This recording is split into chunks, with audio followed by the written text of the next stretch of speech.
Hello everyone, my name is Faith and my presentation is called Saudi Arabian Culture.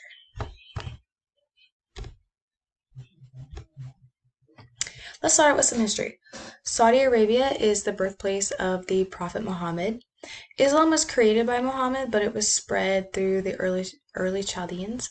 At one point, Saudi Arabia was mostly made up of the tribes and settlements, and it was also ruled by those tribes and settlements. Here are some interesting facts about Saudi Arabia. For one, it is one of the largest countries in Western Asia. It is the 13th largest country in the world. Most of the land in Saudi Arabia is considered desert land. And this is the only country where women are not allowed to drive. Around 100 camels are sold in the capital every day, and its population is just slightly bigger than Texas. The roles of the family. Fathers are the providers. They go out and they work and provide money, and they are also the protectors. The mothers are to raise and take care of the home, and the sons, they're taught to imitate their fathers and become providers and protectors, and daughters are taught to imitate their mothers and become the caregivers and take care of the home. Different behavior in children and parents. Children are taught to obey their parents. They are taught that this is extremely important.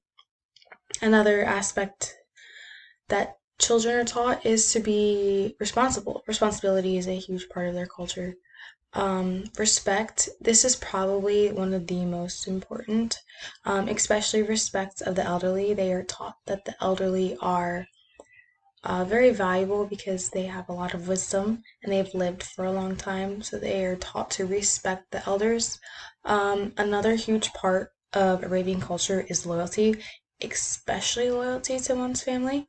It's considered respectable, and devoted to their parents is another one. Parents' behavior. Typically, they're very strict with their children. Their parenting style is authoritative. They set rules, and if those rules are broken, then their children are disciplined. And another big part of parents' behaviors is they will adhere to traditions and religion. View of children in the Arab culture. Children are valued. They are highly valued in the culture. They provide their parents with social status, a higher social status. They also bring purpose to their parents' lives, and they also bring connection into the family. Family traditions. A huge part of tradition is religion. Islamic faith is the main religion. Christianity is also a part of is what some of them believe, but Islam is definitely the main. Going to church is a big part of their traditions. And then there's the holidays. I'm not going to try to pronounce them, but the first one is the Islamic New Year. The second one is the Festival of Sacrifice, which is the beginning of the month of fasting. And then the third one is the end of the month. And then the Prophet's birthday, which is the celebration of Muhammad. Other traditions include practicing hospitality, that is a huge part of their culture, family honor, and respecting the old. Also privacy. They are very private people. Family and culture values. Privacy, definitely a big part. Things that are said in the household stay in the household. It is highly disrespectful to talk about things outside of the household. Hospitality and generosity are also a big part of their culture and their values. Mealtime is a big part. Respect. Also modesty. They are expected to dress and very modestly cover themselves up. Hospitality and mannerisms. Friendliness and generosity, especially to strangers. This is very valued in their culture. Some mannerisms while people are around are to avoid stretching your legs out in front. That is considered to be rude. Only eating with your right hand. That's just proper mannerisms. Do not sit higher than anyone else. that is considered rude. Avoid putting hands in your pockets. That makes you seem closed off and that you do not want to be approached. Do not talk loudly, also considered rude. Just some interesting things about hospitality. The meal is usually the closing of an event, and that means it's time to go after you eat. It is impolite to eat everything on one's plate. They do not finish everything on the plates. And they take off their shoes before entrance. Some social norms. So their culture is very socially centered. Interactions with people are highly valued and important. So handshakes are done for greeting and saying goodbye.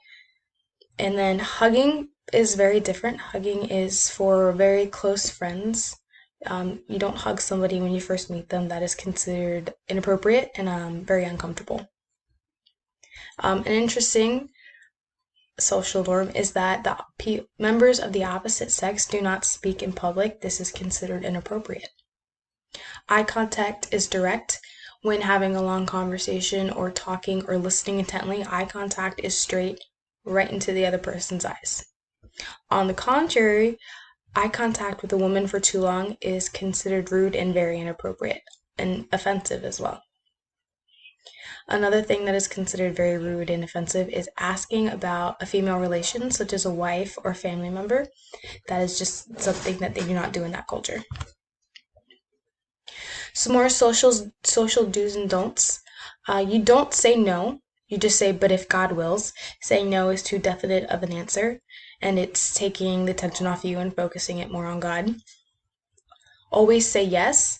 Yes is not a definite answer. Yes can mean yes or maybe. Always accept requests from friends. You can never turn a friend down.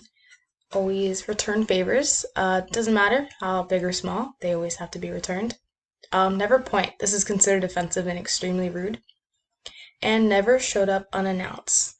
Arabians, they're very to the point, and their day is very planned out, so showing up unannounced is considered very rude. Education. Education is extremely valued in their culture. Education is considered to be one of the most valued disciplines. Education is also often boasted at social events. Bringing up names of prestigious schools or private colleges or private schools is usually brought up as a way to impress or to get a reaction. And reading and writing are considered high achievements. Education is a part of tradition. Like our schools, they teach traditional subjects like math, science, poetry, art, literature, and they even teach some medicine. Education is their future. Education teaches skills, it teaches knowledge, and it is necessary for the future, and they use it the same as we do to prepare for future education and to prepare to be a member of society. Adding in these three. Assimilation, it is to know and understand a new culture and what it is like. It is to understand new social norms. Acculation is to change or take on or adapt to a new culture. So to take on a different culture that you did not have before or to change. And incurulation is to adopt parts of a different culture, typically slowly or through observation or exposure, not usually all at once. What a teacher needs or should know when it comes to having a student from a different culture in their class. A big one is religion views. You don't want to offend or compromise somebody's religious views, so it's important to be aware of them. Basic social behavior, for example, like the pointing, is considered very rude and offensive, or making eye contact for too long or not long enough. So to know these basic social norms is important. How a family interacts, because some families interact in different cultures differently than we do in ours. So it is important to know the difference, so that you don't expect something that is not going to happen or the opposite. And the view of education. I think this is important to know the culture's view of education so they know the expectations of the child and the family, so that there's just no misunderstandings or misinterpretations. And these are my references. All the images are referenced in all my sources. So thank you. I hope you enjoyed learning something about Saudi Arabia and the culture and the people. Everyone stay safe and healthy.